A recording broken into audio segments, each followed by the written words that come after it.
Hey guys, tonight we peer into something so deceptively simple, so quietly haunting, that it's hard to believe it once felt like magic. You're crouched beside a calm, still pool, no sound but the slow hush of wind in the grass. Then, as the light settles and your breath stills, you see something, a face. Your face. Staring back from the water's surface. You blink. It blinks. You move. It follows. Congratulations, you've just met your reflection, and if you were living thousands of years ago, this might have been the weirdest, most confusing moment of your life. You might even think something was watching you from beneath. And let's be real, you probably won't survive this. Not because of some supernatural mirror curse, but because early humanity had way bigger problems. Like, staying alive. So, before you get comfortable, take a moment to like the video and subscribe, but only if you genuinely enjoy what I do here. And if you're listening from somewhere far away or close by, drop your location and local time in the comments. Let's see how far this sleepy history travels. Now, dim the lights, maybe turn on a fan for that soft background hum, and let's ease into tonight's journey together. The story begins before cities, before kingdoms, before glass and tools, before almost anything, really. Back then, your ancestors didn't have much to entertain them, unless you count firelight shadows and the occasional woolly mammoth chase. But one of the first quiet wonders they encountered was their own face, staring back at them from a still surface of water. Imagine how strange that would have been. You lean over to drink, and bam, there's someone looking back. You move your hand. They move theirs. You tilt your head. They mimic you. But you're alone. No one else is around. At that point in human history, the concept of self wasn't even fully formed. So seeing yourself, without knowing it was you, must have been existentially spicy. Now, technically, the very first mirrors were natural reflections. Still ponds, polished river stones, or dark pools of rainwater caught in a leaf. But they weren't always friendly. The wind might ripple your face into something unrecognizable. The light could make your features flicker, and insects skating across the surface could turn your chin into spaghetti. You had to catch the right moment. Too much movement, and the magic vanished. And this wasn't just a human thing. Even today, some animals, like elephants, magpies, dolphins, can recognize their reflection. It's called the mirror test, and it's one of the ways scientists measure self-awareness. So, maybe your ancient ancestors weren't just thirsty hunters, but also quietly pondering, "Who am I?" as they squatted by the water with messy hair and no concept of conditioner. Now here's where the weird whispers start. In many early cultures, people believed reflections weren't just optical flukes but windows to another realm. Some whispered that the water showed not your face, but your soul. Others feared that lingering too long over a reflection could let something else see you, and not in the good, Instagram-filtered way. In fact, in some Aboriginal traditions, reflections in water were thought to be spirits trying to call you in. If you answered back, you might get pulled under. Scholars still debate whether these beliefs arose from misinterpreting drownings or whether they reflect a deeper unease, pun very intended, about identity and death. When you think about it, a reflection is both you and not you. Close, yet untouchable. Familiar, but always silent. Even in ancient Sumeria, one of the earliest civilizations to leave written records, there are cuneiform texts that hint at mystical uses for reflective surfaces. Though they weren't using mirrors as we know them, there's evidence that water basins were used in religious ceremonies for scrying, or gazing into the future. Was this the origin of all that crystal ball drama later on? Maybe. Or maybe people just really liked dramatic lighting and spooky predictions. Here's a fringe theory for you. Some archaeologists speculate that early humans modified riverbanks or dug symmetrical basins to create permanent reflective surfaces, essentially crafting the world's first mirror ponds. It's a fun idea, though not widely accepted. Mainstream scholars argue there's no definitive evidence of this yet. But who knows? Future discoveries have a way of rewriting everything we thought we knew, like the time someone found Neanderthal cave art and the academic world collectively short-circuited. Oh, and speaking of cave art, here's a theory that doesn't get enough attention. Some scholars think the people who painted their hands and animals on cave walls may have used reflections to study themselves. Picture it, a flickering fire, a puddle nearby, and someone realizing, hey, I have eyebrows. Maybe they weren't just painting animals, they were painting versions of themselves glimpsed through distorted water reflections. Of course, there's the question of why early humans would even care about reflections. After all, they didn't have beauty standards yet, right? Well, maybe. But humans have always been storytellers, myth-makers, and meaning hunters. A reflection isn't just an image, it's a moment, a pause, a chance to observe the world, and your place in it. Even without words, you feel that pull, that slight spookiness, that sense that something important is happening in the quiet ripple of your own eyes. And, let's be honest, early humans didn't have mirrors to tell them if they looked weird in their mammoth hide tunics. But you know someone probably did a little pose by the river just to admire themselves and thought, yeah, I'd date me. Vanity is not a new invention. It just didn't come with hashtags back then. Here's a wild tidbit. In some Inuit folklore, reflective ice wasn't just a surface, it was a portal. Looking too long could draw you into the land of spirits or reverse your luck. Even in freezing climates, the mirror mythology found its way in. So what happens when humans begin to control this phenomenon? When they start trying to take the reflection with them, to possess it, to tame it. That's when mirrors move from accidents of nature to artifacts of intention. It's not enough to see yourself now and then. You want to see yourself whenever you want. That desire, my sleepy historian, will eventually lead to volcanic glass, molten metal, and the secret recipes of Renaissance Venice. But we're not there just yet. For now, let's stay in that early moment. You're by the river. The light is low. You lean forward. There you are. Still. Flickering. Watching yourself. Maybe for the very first time. You feel something in your chest, unease or wonder. It's hard to say. Your fingers brush the water, and your face collapses into 1,000 ripples. Gone. Isn't that a bit like dreaming? You're a little further along now. Generations have passed, civilizations are stirring, and someone has decided that reflections in puddles are simply too unreliable. Maybe it was the inconsistent lighting. Maybe it was the bugs. Maybe they just didn't like getting their face wet every time they wanted to check if a wart had grown overnight. Whatever the reason, humanity decides it's time to capture the mirror, to freeze it, to tame the flicker of water and bend it into something solid, portable, and just spooky enough to inspire centuries of whispers. And so enters obsidian, nature's darkest, glossiest secret. Obsidian is volcanic glass, forged in the fire and cooled so fast it doesn't even have time to form crystals. It's sharp, it's heavy, and when polished just right, it becomes a shadowy window where your face peers back, only now it looks darker, deeper, less like you and more like something watching you through you. Some of the earliest obsidian mirrors date back to around 6,000 years ago, found in archaeological sites across modern-day Turkey and the Middle East. These weren't huge, maybe palm-sized, and they weren't exactly giving high-definition selfies. But they worked. And more importantly, they lasted. You couldn't drink from them, but you could carry your face with you. That's a big leap.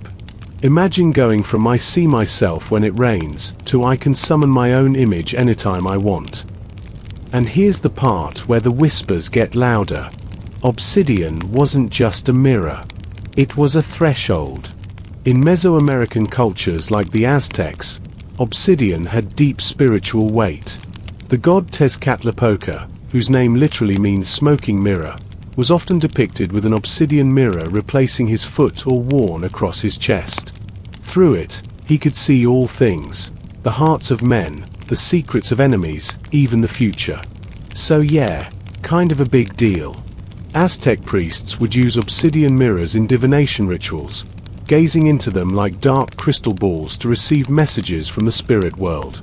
And before you roll your eyes too hard, remember, these were people who built vast cities without metal tools and tracked Venus with precision before Europe had clean drinking water. The mirror wasn't just reflective, it was reactive, alive, even. Some modern historians debate whether these obsidian tools were really used to see the future or whether they served more symbolic purposes, anchors for meditation, visual centers for ceremonies, or simply status symbols. But here's the fringe theory you'll want to whisper about. A few scholars believe that obsidian mirrors were used not just for personal vision but for group hallucination rituals. Think incense, darkness, chanting, and a black mirror reflecting flickering firelight back into your dilated pupils. Creepy. Very. Effective? We may never know. But if someone starts talking to you through your bathroom mirror, maybe don't answer. Meanwhile, in ancient China, polished bronze was the material of choice. The Chinese magic mirror tradition involved casting a mirror from bronze, polishing the front to a shine, and decorating the back with inscriptions or images, often of dragons, phoenixes, or celestial patterns. But here's the weird part. When bright light was reflected off the mirror onto a wall, sometimes the backside design would magically appear in the reflected light. No one could figure out how this was possible for centuries. Sorcery? Ghosts? Government surveillance? Eventually, science explained it. Tiny surface deformations transferred during polishing created subtle light patterns. But let's be honest, microscopic stress patterns isn't half as fun as enchanted dragon mirror with glowing prophecy mode. Elsewhere in the ancient world, obsidian mirrors, or similarly polished black stones, were being buried with the dead. In prehistoric burial sites, archaeologists have found mirrored stones placed over the face or chest, as if to offer a last look inward, or perhaps to keep the dead from looking out. Was it a farewell? A seal? A warning? Some researchers think these burial mirrors symbolize the passage from one life to the next, a belief that the reflection wasn't the end, but the door. You might be wondering, were these people really using mirrors like we do, checking for spinach in their teeth or making duck faces before cave paintings? Not quite. There's little evidence of casual vanity in these early days. No makeup tutorials carved in stone, sadly. But mirrors were precious, rare, and often held or worn by the elite. They meant something. And they weren't just looked into, they were looked through. Now, a little detour into absurdity. There's this theory, mostly floating in the not peer-reviewed corners of the internet, that the earliest mirrors were used not by people, but by gods. According to some fringe thinkers, early religious sites like Göbekli Tepe may have incorporated polished stone surfaces for ritual communication with divine entities. No, there's no proof of this, but it makes a fun bedtime theory. Somewhere in a dusty stone temple, a priest kneels before a slab of obsidian, hoping to see a god's face, and maybe just seeing his own, blinking nervously back. And here's where we meet a tension that will last the entire history of mirrors. Are you seeing yourself, or something else? Obsidian mirrors didn't offer perfect reflections. They were dim, ghost-like, warped around the edges. Looking into one felt more like peering through smoke than glass. Some ancient users even reported seeing faces not their own, or images appearing that couldn't be explained by angle or lighting. Now, was this early pareidolia, a psychological phenomenon where your brain tries to make sense of random patterns? Probably. But tell that to someone who just saw their dead grandmother wave at them from a chunk of lava glass. Let's circle back for a second. Imagine holding a piece of obsidian in your hand. It's smooth, cold, and just slightly heavier than you expect. You tilt it toward the fire. Your eyes emerge, dark, uncertain, ancient. You're not admiring yourself. You're asking a question. And maybe, just maybe, you're waiting for an answer. That's the power of the first true mirrors. Not clarity, not vanity, but mystery. And mystery, my friend, has a way of sticking around.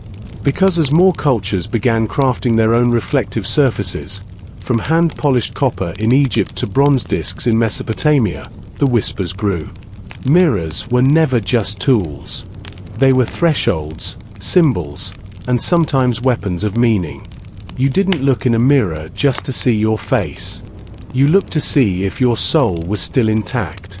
Now, fast forward a bit.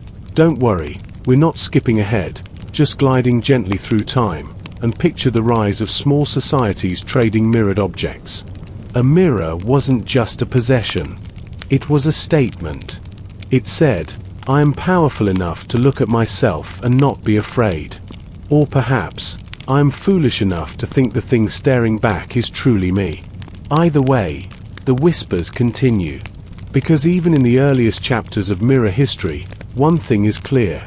Every reflection has two sides, the one you see and the one you imagine. And as we press onward through time, stepping from volcanic glass to hammered metal, those imagined truths, those flickers in the polished dark, will only grow stranger. But don't worry. You'll be right there, peering quietly from the other side. You find yourself now in the warm sands and shimmering temples of ancient Egypt, where mirrors have become more than simple tools or magical curiosities. Here, they carry the weight of the afterlife, mystery, and divine power. Polished copper and bronze reflect not just faces but ideas, symbols of eternal life, status, and protection. But as you trace your fingers along the cool metal, you realize that the true secrets of these mirrors are buried deeper than mere shine. In Egypt, mirrors were precious and rare, crafted by skilled artisans who hammered and polished copper until it gleamed like liquid metal. Unlike the smoky obsidian mirrors you've seen before, these copper ones shone brightly, reflecting faces with surprising clarity. But they weren't just vanity items for the living. No, the Egyptians took their reflections seriously. So seriously, in fact, that mirrors were often buried with the dead. Why? Well, some historians think the mirrors were meant to guide the deceased soul through the labyrinth of the afterlife, a sort of reflective compass that helped navigate the darkness beyond. Others argue they were protective devices, warding off evil spirits or preventing the dead from being trapped in an eternal shadow. But there's still debate. Was the mirror a symbol of life, or a tool to cheat death? Here's a curious tidbit. In some tombs, mirrors were positioned near the face of the mummy, almost like a last glance in a reflective pool. Some scholars suggest this placement allowed the dead to see themselves one final time before journeying onward. Imagine that, your final moments spent peering into a gleaming copper face, wondering if you'll ever see it again. It's like a cosmic selfie with eternal stakes. On the lighter side, Egyptians were known for their obsession with appearance. Cosmetics, wigs, and jewelry were all the rage. So, having a mirror was both practical and essential. You might think of them as the original beauty vloggers, minus the YouTube subscriptions. And here's a little joke to lighten the mood. If you think your morning routine is long, imagine rubbing copper mirrors to a shine every day without electricity or toothpaste. Talk about a workout. But there was more than just grooming at play. Mirrors in Egypt also had a magical and religious significance. They were linked to the sun god Ra, whose fiery eye was said to be a reflection of divine power. Polished mirrors symbolized the radiance of the sun, reflecting light and life itself. Priests used mirrors in rituals, catching and directing sunlight during ceremonies designed to invoke protection and blessings. The Egyptians even believed that mirrors could trap and hold spirits, both good and bad. This gave rise to the practice of using mirrors as protective talismans. They were sometimes set into amulets, worn to ward off evil. This idea that mirrors could contain or imprison spirits will echo through centuries of superstition, haunting cultures far beyond the Nile. Now here's a fringe thought. Some researchers speculate that the polished surface of Egyptian mirrors was used for early forms of divination. Not unlike the obsidian scrying of Mesoamerica, some priests might have gazed into their copper mirrors to seek visions or messages from the gods. There isn't direct evidence, but the similarities in ritual use are hard to ignore. Was the mirror a tool of magic, or just a shiny distraction? Scholars still argue about this. And speaking of debate, a long-standing mystery surrounds the exact method Egyptians used to polish their mirrors to such a dazzling sheen. Some think they used fine sand and powders from precious stones. Others suggest they had secret polishing compounds lost to time. One amusing theory, which thankfully lacks strong evidence, proposed that they might have used crocodile dung as a polishing agent. Now, if you ever want to discourage vanity, that's one way to do it. But let's just say, the jury's still out on that one. Back to social life. Mirrors were luxury items, often owned by the elite, royalty, priests, and wealthy merchants. Common folk would admire reflections in water or polished metal, but rarely possess the object itself. Having a mirror was a statement: I am important. I am touched by the divine. And so mirrors became symbols of power and privilege, a motif that will repeat throughout history. Interestingly, Egyptian mirrors were often mounted on handles made of wood, ivory, or precious metals, sometimes decorated with gods or mythical creatures. These weren't just practical objects, they were works of art. Imagine holding a mirror shaped like a lotus flower or topped with the head of Atha, the goddess of love and beauty. You could say that Egyptian mirrors were early examples of bling, long before hip-hop made it mainstream. Here's a light joke to keep things playful. Why did the ancient Egyptian refuse to share his mirror? Because he was afraid of reflection theft. Okay, maybe that one needs work, but you get the idea. As you peer into one of these mirrors, imagine the reflection, soft candlelight flickering across your face, the distant sounds of temple chants, the smell of incense thick in the air. You're not just seeing yourself, you're part of a sacred moment, where the physical and spiritual worlds brush lightly together. Yet, despite all this reverence, Egyptians were pragmatic too. Mirrors could break, tarnish, or be lost, significant frustrations in a world without mass production. And the process of making them was labor-intensive and time-consuming. This rarity only fueled the whispers. Owning a mirror meant you were somehow touched by magic, favored by the gods, or set apart from ordinary mortals. And that's where the story gets juicy. Some scholars think that Egyptian mirrors were deliberately imbued with mystery to keep their owners feeling special and powerful. The mirror wasn't just an object, it was a social talisman, a spark of divinity you could carry in your hand. Of course, this led to some fascinating superstitions. For example, breaking a mirror wasn't just bad luck, it was thought to bring 7 years of misfortune. While that superstition is often traced back to the Romans, echoes of it can be found in Egyptian culture, hinting at a shared or transmitted fear of shattering one's soul or reflection. So, you see, the first manufactured mirrors were never just about seeing your own face. They were about identity, power, and a fragile bridge between life and the great unknown. To hold one was to hold a mystery wrapped in copper, polished by belief, and whispered about for millennia. And as you tuck this thought into your mind, a small smile creeps across your face. Because somewhere between the glittering gold of Egyptian tombs and the flickering shadows of the Nile, you realize that mirrors have always held something deeper. A story about us, our fears, our hopes, and the quiet magic of seeing ourselves. You find yourself wandering now among marble temples and olive groves, in the ancient world of Greece, a place where mirrors were not just objects but symbols tangled in myths, philosophy, and the very essence of identity. Here, the mirror is both a plaything and a portal, reflecting not just faces but ideas about the self, beauty, and even prophecy. The Greeks were fascinated by mirrors, though their versions were still mostly polished metal, copper or bronze, often small and handheld.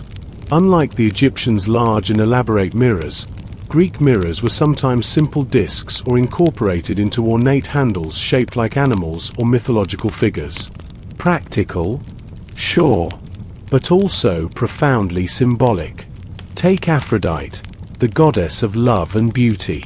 Legends say she would gaze into a mirror to admire herself, and poets often used mirrors as metaphors for vanity and self-awareness. So when you think about mirrors in ancient Greece, you're not just thinking about utility, you're thinking about narcissism, literally. Narcissus, the unfortunate youth who fell in love with his own reflection, was said to have died staring endlessly into a pool of water, nature's first mirror. Historians still debate whether the story is a cautionary myth about vanity or a deeper allegory about self-obsession and human consciousness. But either way, it's a powerful image. Now, a cheeky joke for you.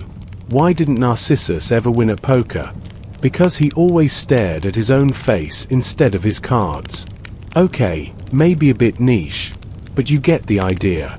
Greek mirrors also played a role in oracular rituals.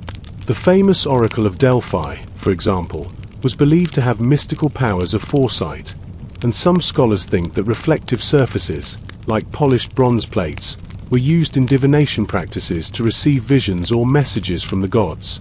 This is one of those historical debates that keeps scholars tossing papers and muttering into their beards. Were mirrors actually used as tools for prophecy, or is it just poetic license? There's an intriguing fringe theory that some early Greek philosophers viewed mirrors as a metaphor for the mind itself, a reflective surface where thoughts and ideas take shape. The philosopher Plato famously used the allegory of the cave, where shadows and reflections stand in for reality and perception.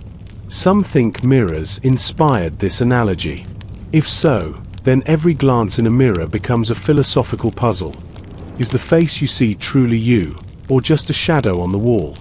In daily life, Greek women might have carried small mirrors in their handbags, or, well, leather pouches, often accompanied by combs and cosmetic jars. Beauty routines weren't just about looking good. They were rituals connecting the individual to divine ideals of harmony and proportion.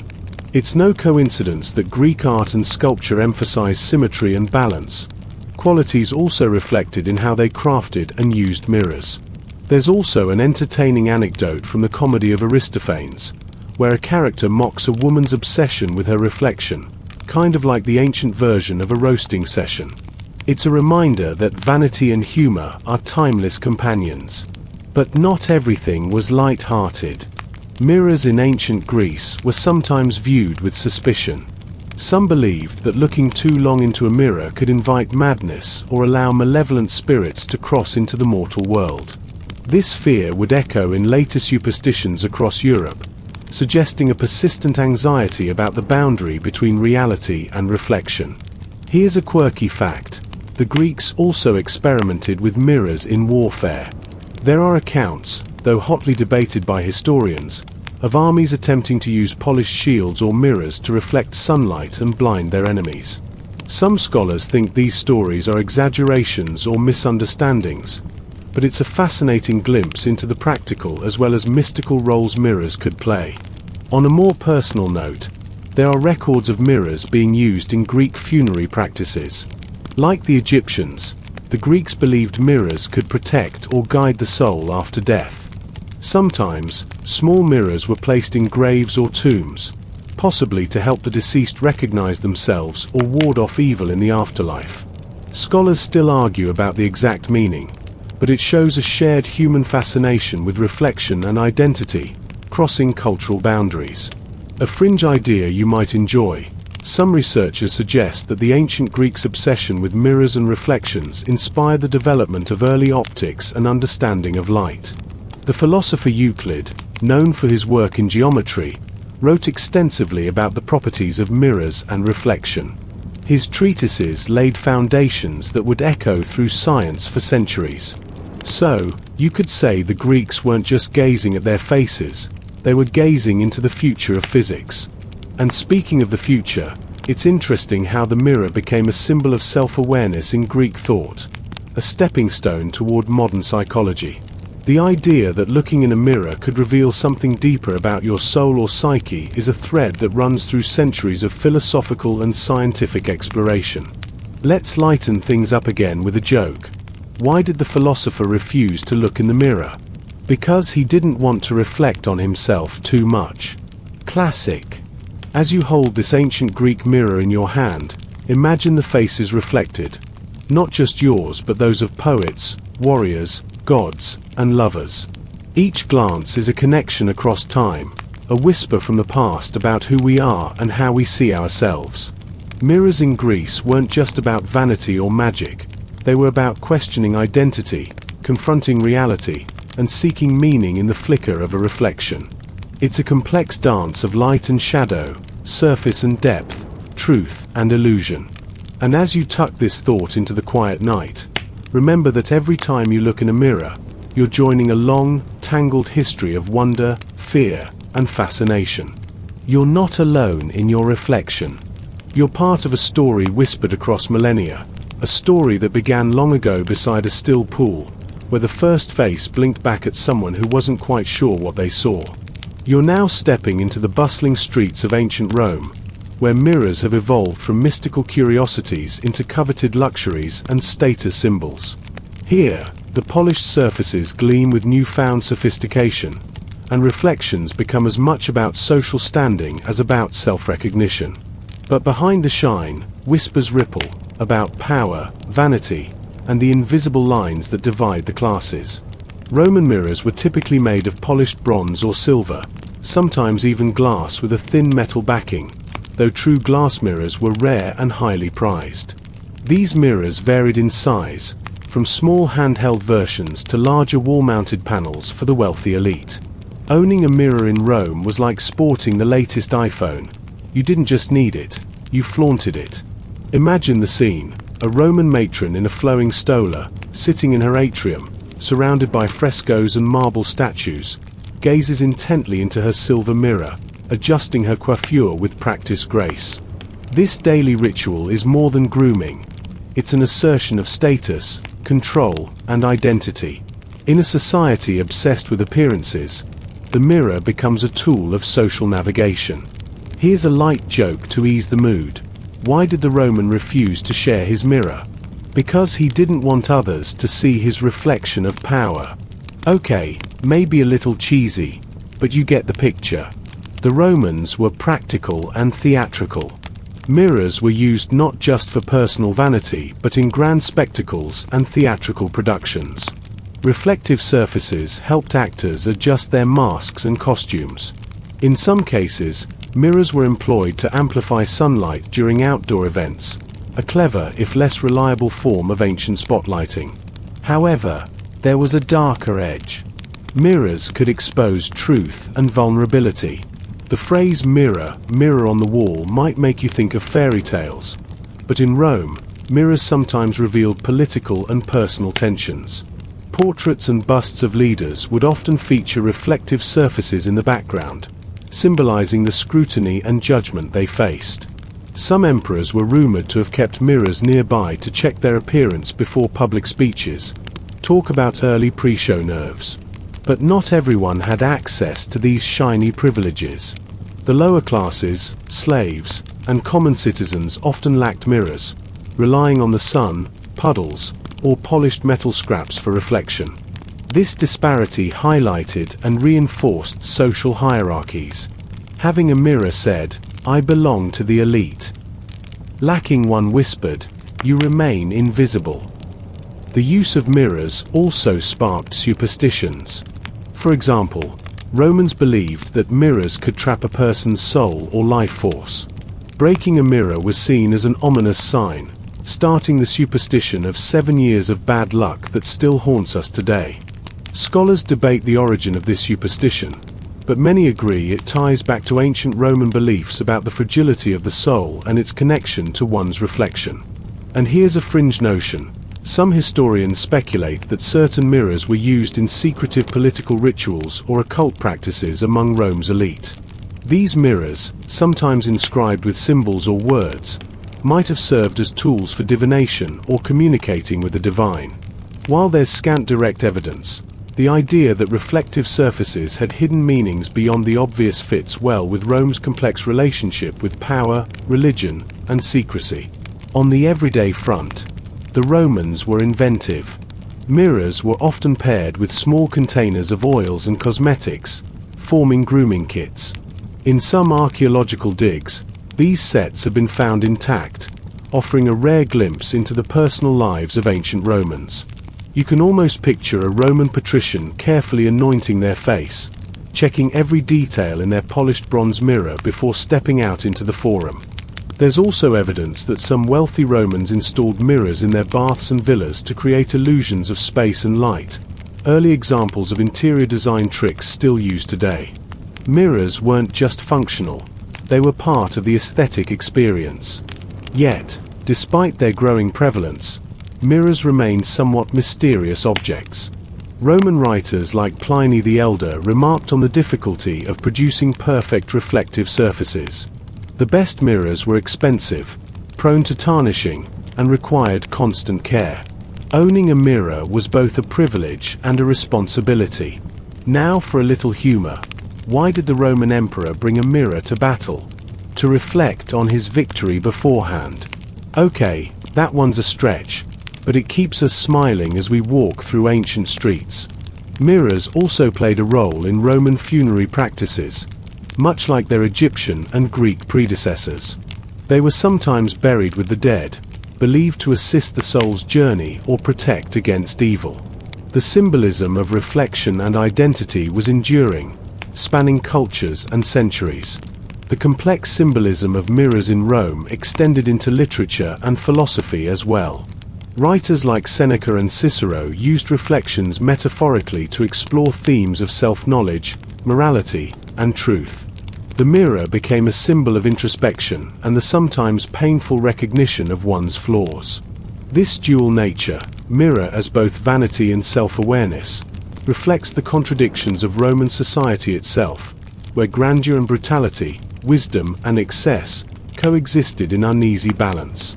Finally, consider the social rituals surrounding mirrors. Gift-giving, marriage customs, and celebrations often involved mirrors as precious tokens. Giving a mirror could be a declaration of trust or an invitation to self-reflection, quite literally. So, as you stand in a Roman courtyard, gazing into your silver mirror, you're not just seeing your face, you're glimpsing centuries of culture, power struggles, and whispered secrets. Every gleam holds stories of ambition, fear, and the eternal human quest to understand oneself. And as you set the mirror down gently, remember that reflections have always been more than images. They are mirrors of our souls, our societies, and the histories we carry. You slip now into the shadowed corridors of medieval Europe, a time when mirrors nearly vanished from everyday life, swallowed by darkness and superstition. The gleam of polished bronze and obsidian had faded, replaced by dimly lit chambers, flickering candles, and whispered fears. In this era, mirrors became scarce, strange objects, almost relics from a forgotten past, their magic both feared and revered. Picture yourself in a stone-walled room, where the air is heavy with smoke and the scent of burning tallow. The nearest mirror is a small polished metal disc, dulled by time and neglect. Most people rely on water reflections or the glossy sheen of a polished helmet to glimpse their face. The idea of a clear, smooth mirror is rare, expensive, and even suspicious. Why this decline? The fall of the Roman Empire had fractured trade routes and lost the knowledge of advanced glassmaking. With the collapse of centralized power, many crafts, including mirror making, suffered. Artisans who once polished bronze and obsidian were few, and luxury items like mirrors were beyond the reach of common folk. But beyond economics and craftsmanship, there was a deeper cultural shift. Mirrors in medieval Europe became entwined with mystery, magic, and menace. The Church, while not explicitly condemning mirrors, often framed vanity and self-obsession as sins. The mirror became a symbol of temptation, a dangerous portal where the soul could be ensnared by pride. Here's a light joke to brighten the gloom. Why don't medieval peasants ever complain about their reflections? Because they rarely see them. Okay, That's a bit dark, but you get the idea. Superstitions grew around mirrors. They were believed to be portals to other worlds or traps for the soul. In some folklore, mirrors could capture ghosts or demons. Breaking a mirror was more than just bad luck. It was a spiritual fracture, a potential opening for evil forces to enter. This is the time when the superstition of 7 years of bad luck gained traction, though it would become widespread later. Interestingly, mirrors played a role in witchcraft accusations. They were said to be used in scrying rituals, tools for communicating with spirits or foretelling the future. This association made mirrors suspect objects, sometimes destroyed or hidden to prevent sorcery. In some cases, owning a mirror could draw suspicion or accusations of heresy. Monasteries and religious scholars held mirrors for practical and mystical purposes. Some cloisters had polished metal surfaces used in meditative practices or ritual purification. Yet, these reflective objects were shrouded in secrecy. Religious authorities often whispered about the dangers of the devil's glass, warning laypeople against dabbling in forbidden knowledge. A fringe theory suggests that some medieval mirrors were crafted with encrypted symbols or inscribed prayers, designed to protect the user from evil. These mystical mirrors might have been used in secret rituals or as amulets. While direct evidence is scarce, the idea fits well with the medieval penchant for hidden meanings and coded messages. Despite scarcity, mirrors remained a luxury item for nobility and royalty. Wealthy households prized small, ornate mirrors, often framed with precious metals and gemstones. These mirrors were symbols of refinement and power, as much as tools for grooming. The craft of glassmaking slowly revived during the Middle Ages, particularly in places like Venice and Bohemia, but clear, high-quality mirrors remained rare. The secret of silver-backed glass mirrors was closely guarded by artisans, contributing to the mystique. Meanwhile, the common folk had to make do. Peasants often used polished copper or tin pieces to catch a blurry reflection. In many ways, the mirror was a distant luxury, reinforcing social divides. Let's lighten the mood again. Why did the medieval knight refuse to look in his mirror? Because he was afraid of facing his own reflection and his debts. Okay, perhaps not the best humor, but you get the point. As you wander the winding streets and dim chambers of this era, you can feel the tension surrounding mirrors. They are not just objects but symbols of vanity, sin, mystery, and power. They are fragile windows into the self, both feared and desired. And so, in this twilight period, the mirror becomes a paradox, a precious rarity, a feared tool, and a symbol of humanity's eternal fascination with itself. As the Middle Ages progress, the mirror's fate will change again. The Renaissance dawns, glassmakers unlock ancient secrets, and reflections return, brighter, clearer, and laden with new meanings. But for now, in this quiet, shadowed time, the mirror waits in silence, an object of whispers, wonders, and wary eyes. You find yourself now in the eerie twilight of superstition and fear, where mirrors become much more than mere objects. They transform into tools of the occult, gateways to unseen worlds, and vessels of dark magic. It's a time when whispers fill the air, warning of witches, demons, and trapped souls lurking just beyond the glassy surface. In this shadowy chapter, mirrors are both feared and coveted, instruments of divination and danger, reflecting humanity's deepest anxieties about the self and the unknown. Imagine a small village, where villagers huddle around the hearth, speaking in hushed tones about the mysterious powers of mirrors. Some believe that mirrors can capture the soul, imprisoning it forever if the glass breaks or the mirror is stolen. Others fear that gazing too long can invite demons to cross over from their dark realm into our world. The mirror becomes a portal, both a window and a trap. And here's a joke to keep you smiling in the gloom. Why did the witch carry a mirror? To keep an eye on her reflection and her bad hair days. Okay, maybe that's not very scary, but it helps lighten the mood. In Europe, particularly during the late medieval and early Renaissance periods, mirrors played a significant role in witchcraft accusations. They were believed to be instruments through which witches could communicate with spirits or perform scrying, gazing into the mirror to see visions of the future or distant events. Owning a mirror could mark someone as a suspect, and mirrors themselves were sometimes destroyed or hidden to prevent malevolent use. This belief is echoed in folklore from many cultures. In some traditions, mirrors are covered during funerals to prevent the deceased spirit from becoming trapped or to avoid attracting ghosts. Breaking a mirror is not only bad luck, but feared to release trapped spirits or invite misfortune. Historians still argue about how much these superstitions influenced everyday life, and to what extent mirrors were actually used in occult practices. Some scholars see these beliefs as a reflection of society's anxieties about identity, mortality, and the unknown, rather than literal practices. A particularly chilling legend tells of mirrors being used to trap souls. The idea was that a soul could be caught inside a mirror and held captive, unable to rest or move on. This concept appears in various fairy tales and folklore, influencing stories of imprisoned spirits and cursed reflections. In the darker corners of history, there are accounts of mirrors used in magical rituals to summon or repel spirits.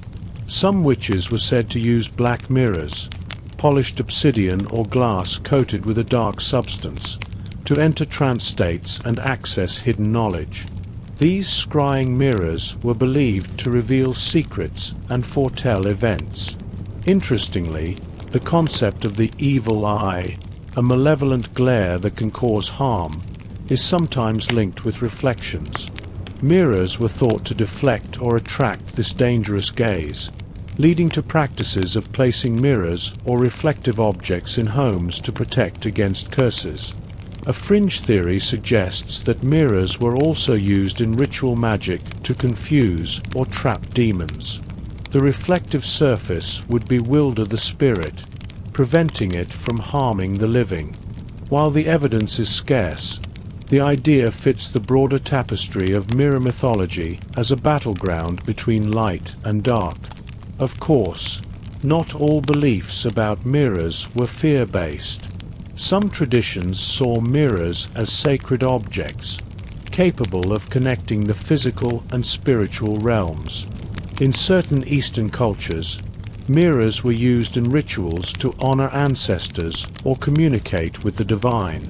In literature and art, mirrors became symbols of vanity, deception, and the fragile nature of reality.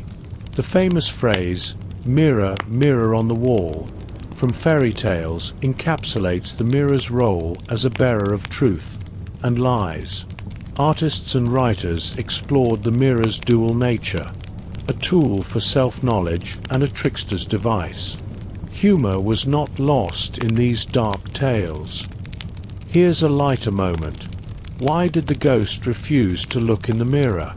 Because he didn't want to be caught dead staring at himself. It's silly, but it shows how mirrors have always inspired both fear and laughter. Mirrors also influenced social customs. It became common to cover mirrors in a room where someone had died, both out of respect and to prevent the dead from seeing themselves and becoming trapped.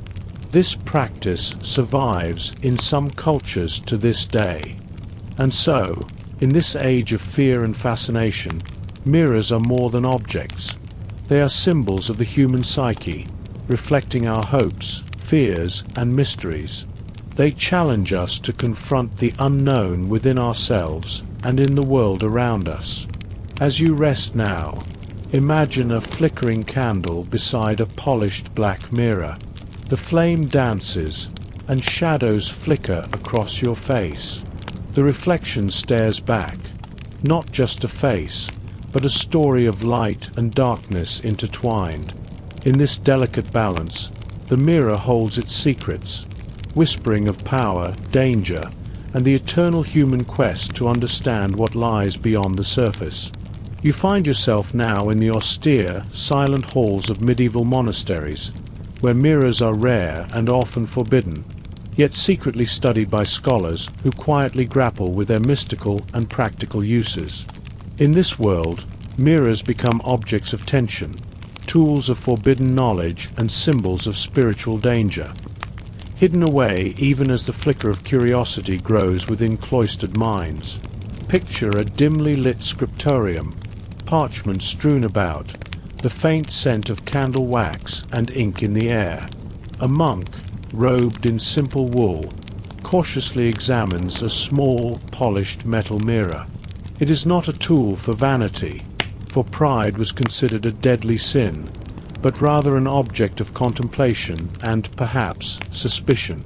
The mirror's reflective surface invites meditation on the soul's nature, a theme many religious scholars pondered deeply.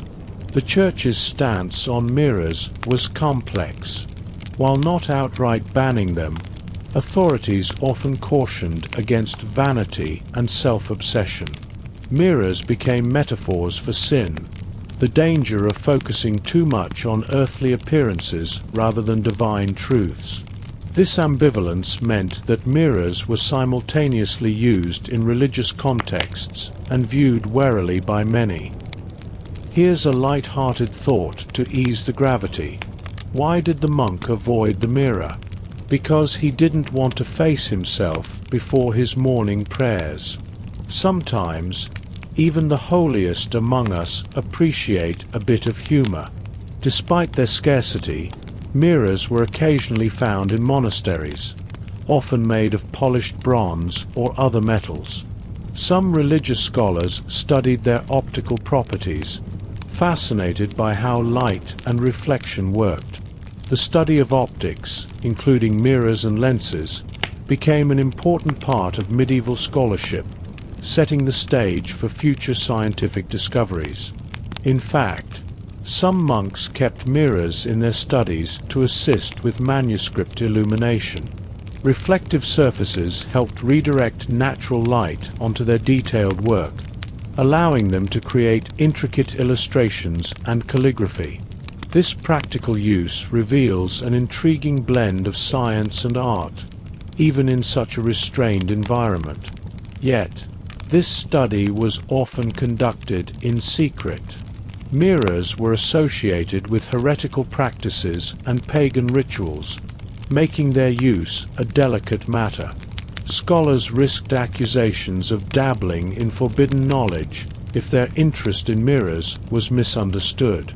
A fringe theory suggests that some medieval mirrors were embedded with hidden symbols or prayers, believed to protect users from evil influences. These enchanted mirrors might have been passed down through generations within monastic communities, their true purposes lost to time.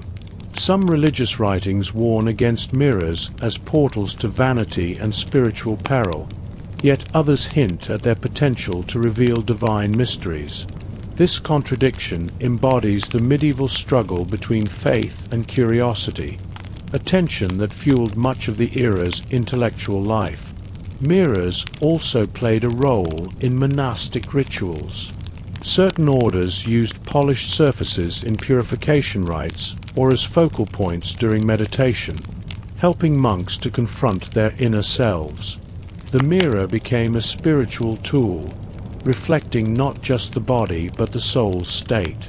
This duality, mirror as temptation and mirror as spiritual aid, illustrates the complex cultural status of mirrors during this time. They were objects of both fear and fascination, carefully balanced between sacred and profane. Here's a small joke to lighten the mood. Why did the medieval scholar bring a mirror to the library? To reflect on his reading. Puns aside, it shows that even in the most austere settings, mirrors inspired both serious thought and gentle humor. The secrecy surrounding mirrors also fostered myths and legends. Tales circulated of monks using mirrors to communicate with angels or to glimpse the divine. While these stories are hard to verify, they reflect the mystical aura that mirrors held. As you imagine this world, think of the quiet flicker of candlelight against a darkened mirror, the whispered prayers of monks seeking understanding in the reflected light. The mirror is both a window and a veil, inviting contemplation and guarding secrets. In this moment, the mirror stands as a symbol of human longing, the desire to see beyond the surface, to grasp the unseen, and to reconcile earthly existence with spiritual truths. And as you rest now, remember that even in the silence of monastic halls, the mirror's whisper endures, an invitation to look deeper, reflect more fully, and embrace the mysteries within. You step now into the sunlit canals and glass-blowing workshops of Renaissance Venice, a place where mirrors reclaim their brilliance and mystique with dazzling artistry and dangerous secrets. Here, the craft of mirror-making becomes a fiercely guarded treasure, surrounded by intrigue, competition, and whispers of alchemy. Venetian mirrors dazzle the eyes, but also embody the tension between innovation and secrecy. Imagine entering a Venetian workshop, the air thick with the sharp scent of molten glass and the rhythmic clink of tools shaping delicate panes. Craftsmen work tirelessly, pouring molten glass onto polished metal plates to create the first truly clear and reflective mirrors. These masterpieces are unlike anything seen before. Light dances off their surfaces with a clarity that seems almost magical. Venice was the heart of glassmaking in Europe, its artisans closely guarding their methods. Mirror making was a lucrative business, with secrets passed only within families or guilds. Revealing the formula to outsiders was punishable by harsh penalties, even exile or death. This secrecy turned mirror makers into local celebrities, both revered and feared. Here's a cheeky joke for the moment. Why don't Venetian mirror makers ever play hide and seek? Because good luck hiding when you can see yourself everywhere. Yes, reflections can be a game changer. The process involved coating glass with a thin layer of liquid silver or mercury amalgam to produce a highly reflective surface, a breakthrough that transformed mirrors from bronze discs into windows of dazzling brilliance. This innovation spread slowly, initially confined to Venice and nearby Murano, where glassmakers' skills were unmatched. The exquisite Venetian mirrors soon became symbols of status and sophistication throughout Europe. Nobles and monarchs prized these treasures, often commissioning elaborate frames adorned with gold leaf, gems, and intricate carvings. A mirror was no longer a mere tool. It was a work of art and a statement of power. But with beauty came danger. The fiercely guarded secrets of Venetian glassmakers led to espionage, sabotage, and rivalry. Some artisans fled Venice with their knowledge, sparking new centers of mirror production elsewhere and igniting trade wars. It's a story as dramatic as any Renaissance painting. An unusual tidbit: Venetian mirrors were so coveted that they were sometimes used as currency or diplomatic gifts, exchanged between rulers to symbolize alliances or favor. Owning a Venetian mirror was akin to possessing a piece of the divine light itself. The Renaissance was also a time of renewed interest in science and optics. Scholars like Leonardo da Vinci studied light and reflection, sketching early designs for telescopes and microscopes. The mirror's brilliance fed this scientific curiosity, symbolizing the era's blend of art, innovation, and exploration. Yet, even amid progress, superstition lingered. Mirrors were still thought to hold mystical properties, capable of revealing truths or deceiving the unwary. Tales abounded of enchanted mirrors that showed visions of the future or trapped spirits. Here's a light joke. Why was the Venetian mirror always calm? Because it reflected on every situation before reacting. It's the kind of wisdom you'd want from a Renaissance artisan. Mirrors also influenced portraiture and self-expression. Artists used mirrors to study their own faces, capturing subtle expressions and emotions in their paintings. This practice contributed to the explosion of realistic portraiture characteristic of the Renaissance, where the self became an object of fascination. Some scholars debate the extent to which Venetian mirrors influenced cultural shifts toward individualism and self-awareness during this period. Did seeing oneself more clearly foster a new kind of self-reflection, both literal and philosophical? It's an open question, but the connection feels compelling. In a more practical vein, Venetian mirrors played roles in architecture and interior design, brightening rooms and creating illusions of space. Nobles installed large mirrors to impress guests and enhance candlelight's glow during lavish gatherings. Despite their allure, Venetian mirrors remained costly and fragile. Shipping them across Europe risked damage, and demand far outstripped supply. This scarcity kept prices high and fueled the mystique surrounding these objects. As you hold a Venetian mirror in your hand, feel its cool surface. Imagine the skill and secrecy embedded within its gleam. You're touching centuries of artistry, innovation, and whispered rivalry, all encapsulated in a shining pane. And as you gaze into this mirror, remember that reflections are never just about appearances. They carry stories of human ingenuity, desire, and the eternal dance between light and shadow.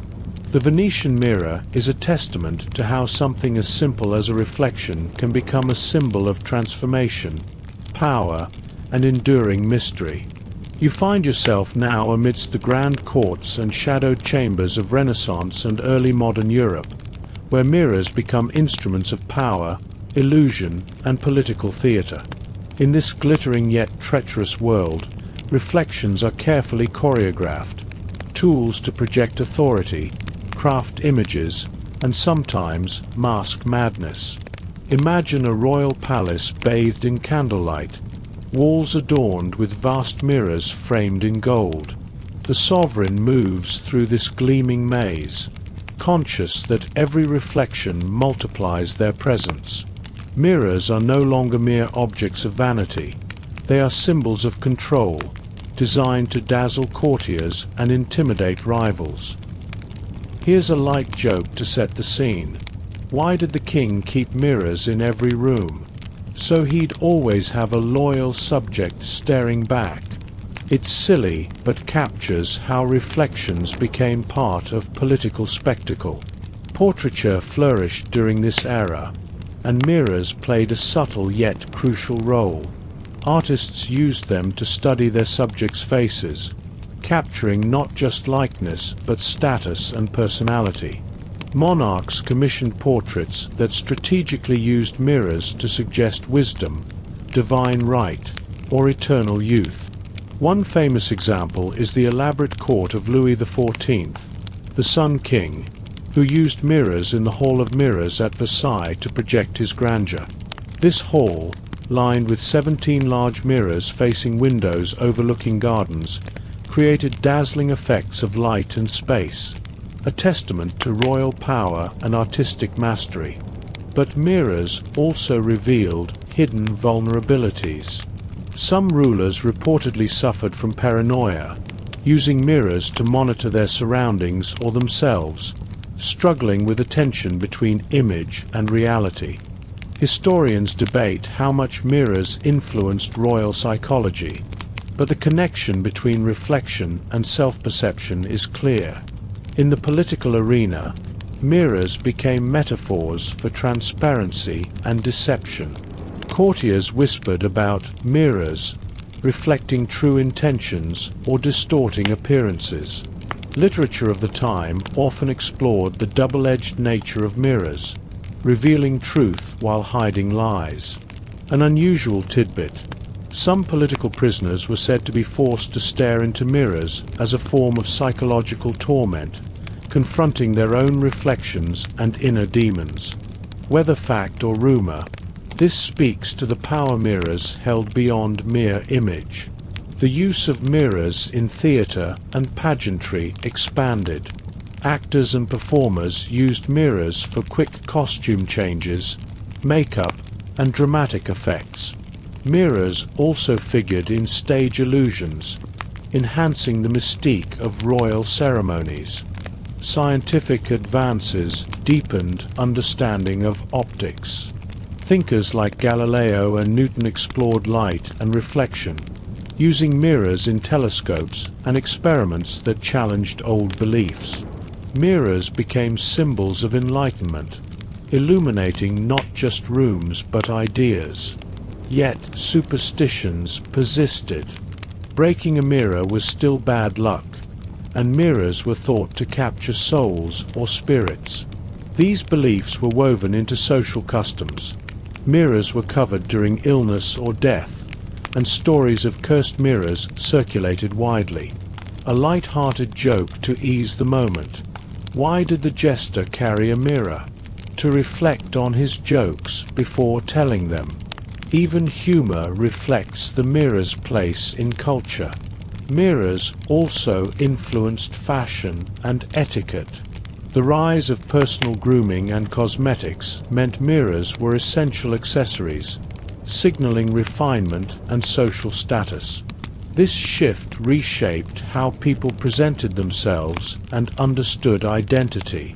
Some scholars argue that the widespread availability of mirrors contributed to evolving concepts of the self, encouraging introspection and individualism that would shape modern psychology and culture. But mirrors could also deceive. The advent of funhouse mirrors and optical illusions blurred boundaries between reality and appearance, entertaining and unsettling audiences.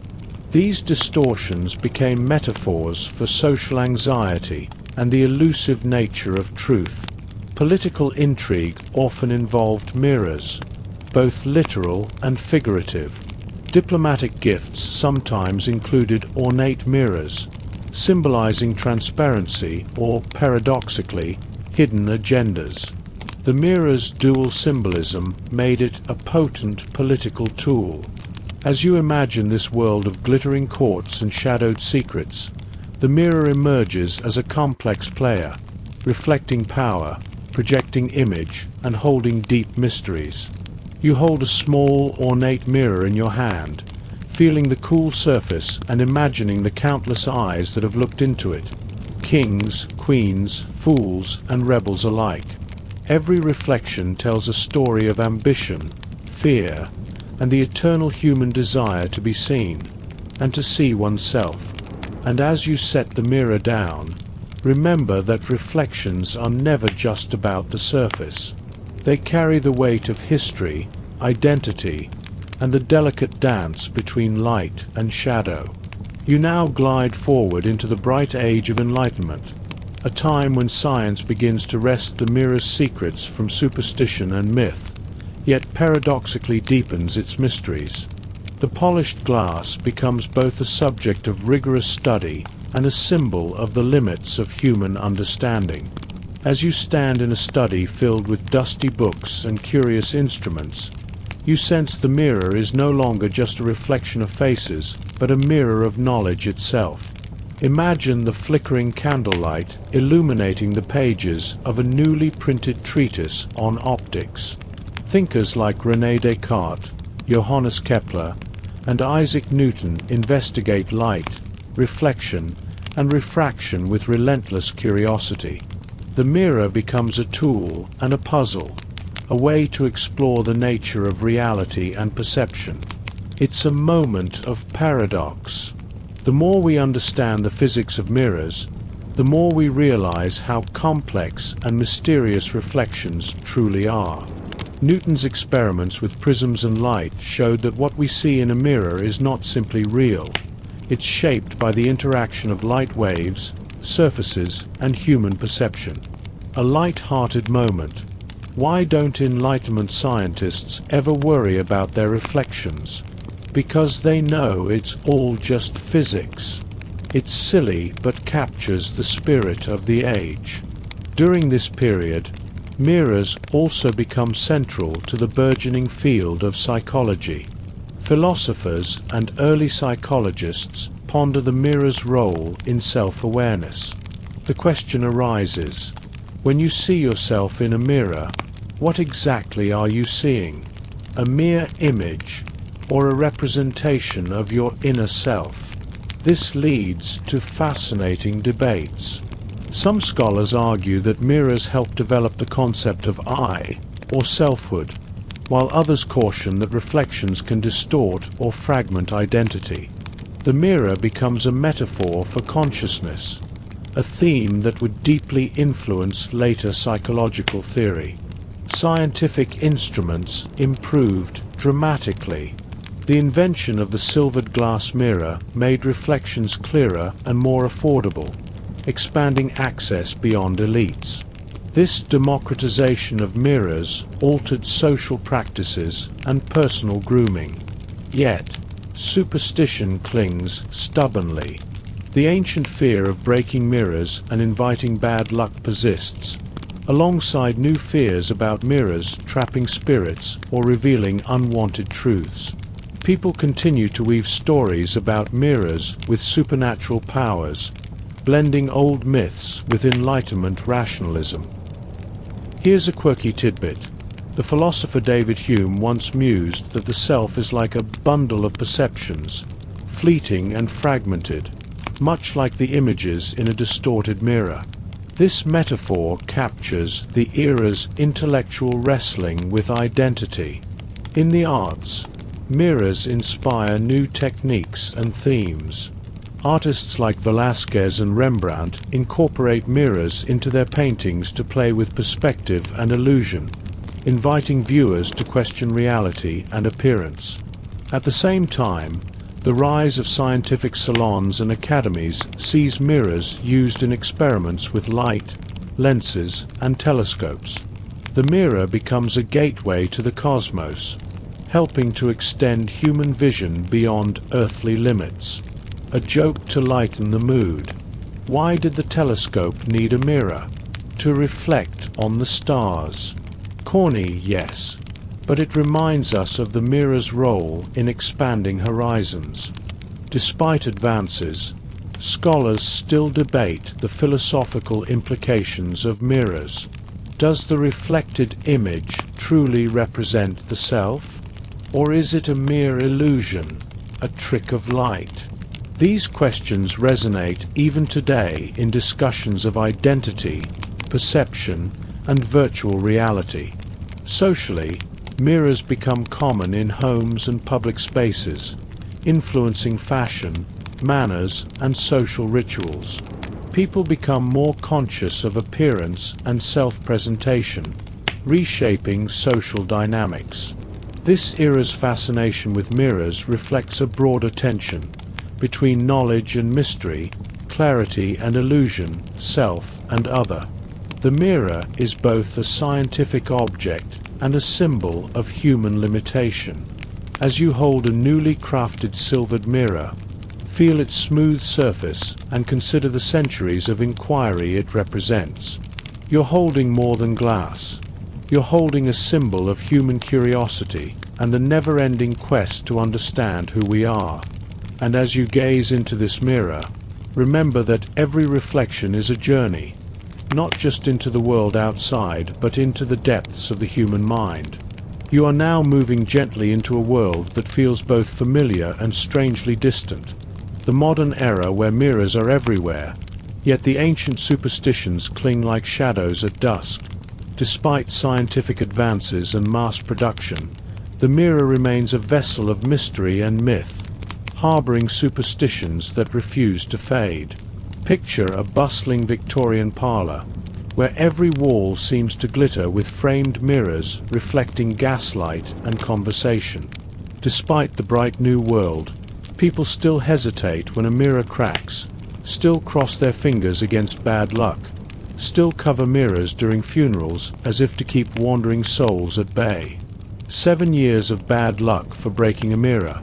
That superstition has roots stretching back to the Romans, but has morphed over centuries into a persistent cultural refrain. It's fascinating how this belief survived rationalism, industrial revolutions, and the rise of psychology, weaving itself into our collective consciousness. Here's a small joke to brighten the thought. Why don't mirrors ever get invited to parties? Because they always reflect on everything. It's silly, but it lightens the air. Vampire legends have cemented mirrors' role in supernatural lore. The idea that vampires cast no reflection first appeared in European folklore in the 18th century, reinforcing the mirror's association with truth and the soul. If you can't see yourself, are you truly there? The mirror becomes a test, a tool for revealing hidden horrors. Even today, the mirror's power to unsettle persists. From haunted house stories to horror films, mirrors are gateways to fear and the uncanny. This dual role, comforting yet creepy, is a testament to the mirror's enduring psychological complexity. In everyday life, mirrors shaped beauty standards and social behavior. The Victorian era's obsession with appearance and morality was reflected, quite literally, in the widespread use of mirrors in homes, shops, and public spaces. They became tools for self-improvement, but also instruments of social control. Some scholars argue that the mirror helped foster modern concepts of identity and self-consciousness, encouraging people to view themselves as objects within society's gaze.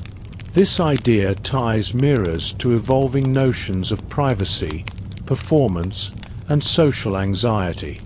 A curious fact: Victorian doctors sometimes warned against excessive mirror gazing, believing it could exacerbate nervous disorders or fuel vanity. Mirrors were seen as psychological tools with both positive and negative effects. Superstitions continued to diversify. People believed mirrors could predict the future, trap spirits, or serve as portals during certain times, like Halloween or midnight. Covering mirrors in a sick room was thought to prevent the patient's soul from escaping or being stolen. A fringe belief held that placing a mirror under your pillow could reveal your future spouse in dreams. Though lacking scientific basis, such customs highlight how mirrors remained embedded in folk practices. Mirrors also became central in art and literature, symbolizing self-examination, truth, and deception. Writers like Oscar Wilde and Edgar Allan Poe used mirrors as motifs exploring identity, madness, and the supernatural. In psychology, mirrors inspired early studies of self-perception and identity. The mirror stage theory by Jacques Lacan in the 20th century, for example, posits that recognizing oneself in a mirror is crucial for developing the ego, a concept with roots tracing back centuries. And yet, the mirror's ambivalence remains. It can empower or unsettle, reveal or distort, comfort or frighten. A light joke to end this section. Why do mirrors never lie? Because they can't afford to reflect poorly on themselves.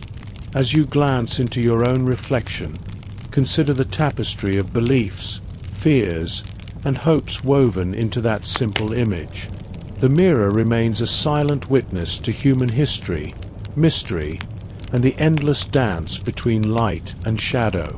You now drift softly into the realm of dreams and the mysterious inner world, where mirrors become portals to the unconscious, reflections of hidden desires, fears, and the self we often fail to recognize.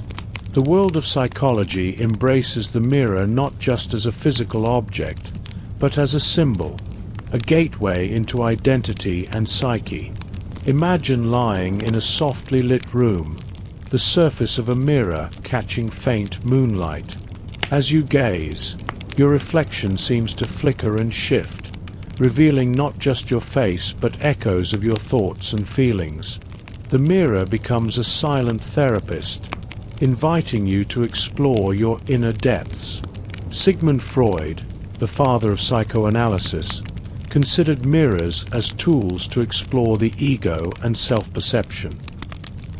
He saw reflections as expressions of the conscious self, but recognized the unconscious lurking beneath the surface. According to Freud, gazing into a mirror could evoke deep emotions, both comforting and disturbing, as it confronts us with our own identity. A light-hearted joke here. Why did Freud refuse to look in the mirror? Because he didn't want to face his ID.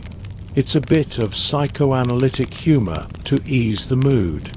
Carl Jung expanded this concept with his ideas about the shadow self, the parts of ourselves we hide or deny. Mirrors, in Jungian psychology, symbolize the confrontation with this shadow. They force us to see what's hidden, challenging our self-image and encouraging personal growth. Dreams involving mirrors are rich with symbolism.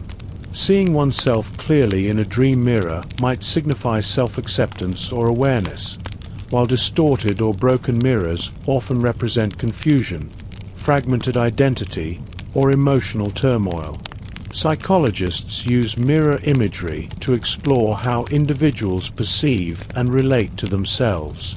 Some scholars debate the universality of mirror symbolism in dreams, suggesting cultural context influences interpretation.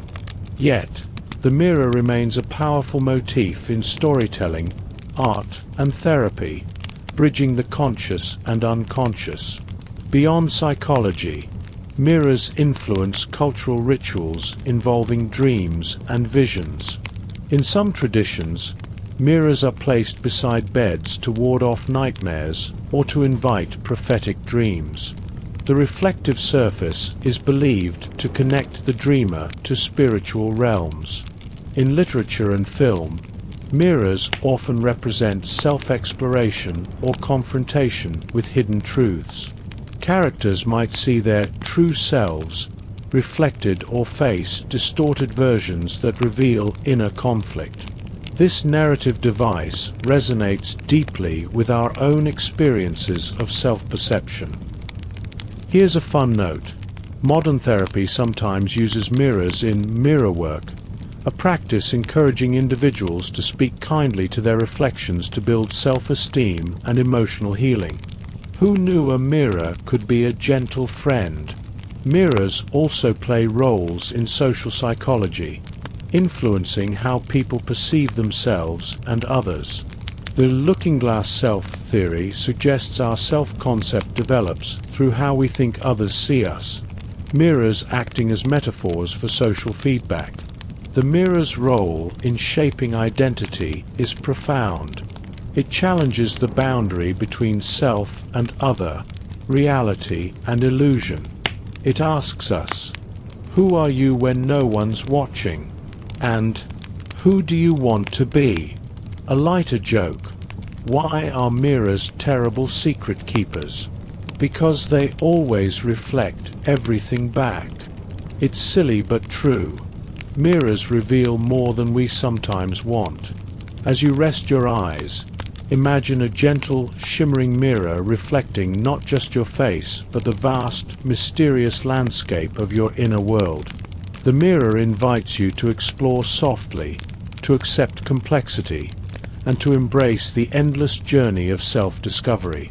And as you drift towards sleep, remember that every reflection is a beginning, a whisper from your own depths, guiding you gently into dreams. Now, you find yourself wandering through the lively, bustling scenes of carnival fairs and funhouses, where mirrors twist and warp the familiar into the bizarre. Here, reflections become playful, unsettling, and sometimes disorienting, a world where the mirror no longer simply shows the self but distorts and mocks it. It's a realm of laughter, anxiety, and blurred boundaries between reality and illusion. Picture stepping into a dimly lit funhouse, walls lined with curved mirrors that stretch, shrink, and twist your reflection into strange shapes. Your head might balloon like a cartoon, your legs shrink to nothing, or your smile stretch wide and uncanny. These playful distortions evoke delight and discomfort in equal measure, a reminder that mirrors can deceive as much as reveal, a joke to ease the experience. Why did the funhouse mirror break up with the normal mirror? Because it needed space to reflect on its true self. Mirrors do inspire existential crises, after all. Funhouse mirrors are not just entertainment. They reflect cultural anxieties about self-image, identity, and social expectations. The distorted reflection can symbolize the pressures to conform or the fear of being perceived differently than one feels inside. Psychologists have explored how these warped mirrors impact self-perception. For some, they provoke humor and curiosity. For others, discomfort or even distress. The experience taps into deep-seated feelings about control, acceptance, and the fragility of identity. The carnival mirror's history traces back centuries, evolving alongside fairs, circuses, and amusement parks. They became symbols of the modern fascination with spectacle and the fluidity of perception. Interestingly, distorted mirrors also found uses in therapeutic settings, such as art therapy, where altering one's reflection could help explore self-image and emotional responses. This unconventional approach highlights mirrors' complex role in shaping how we see ourselves. Some cultural critics argue that funhouse mirrors expose the masks people wear in society, the ways we present distorted versions of ourselves to fit expectations or hide vulnerabilities. Here's a quirky tidbit. In the early 20th century, some funhouse mirrors were made with glass bent by hand, creating unique and unpredictable effects. Each mirror was a tiny experiment in illusion. Literature and film have embraced distorted mirrors as metaphors for madness, transformation, and the uncanny. Characters encountering warped reflections often face moments of crisis or revelation, underscoring mirrors' psychological potency. In social terms, carnival mirrors invite collective laughter and shared experience, creating spaces where norms are temporarily suspended and self-perception is playfully challenged. Yet, the funhouse mirror also warns us. When reflections twist too far, the boundary between reality and illusion blurs dangerously, fostering confusion or alienation. A lighter moment. Why did the mirror go to therapy? Because it was tired of being warped by others' expectations. As you exit the funhouse, you carry with you a new awareness that mirrors do more than show faces. They reveal the fluidity of identity, the tension between appearance and essence, and the playful yet profound dance between self and society.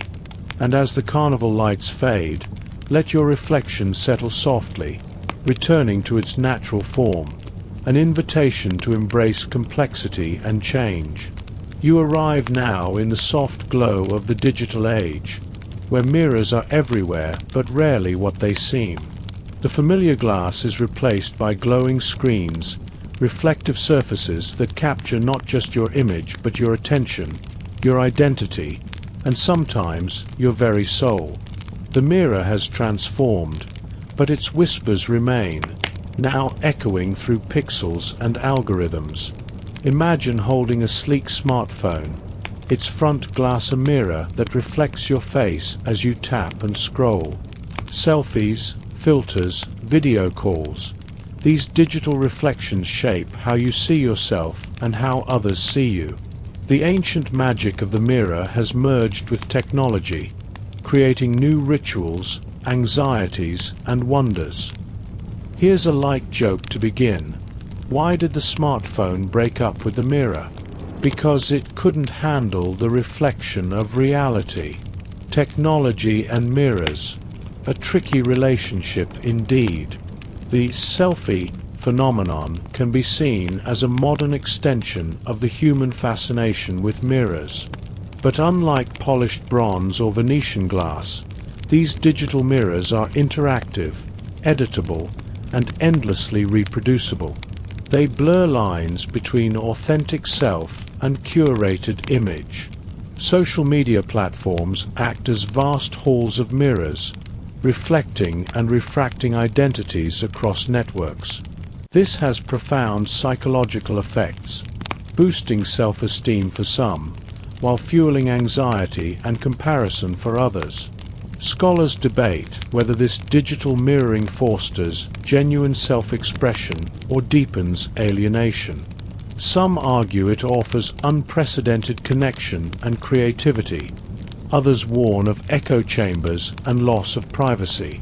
The rise of filters and augmented reality introduces new layers of illusion.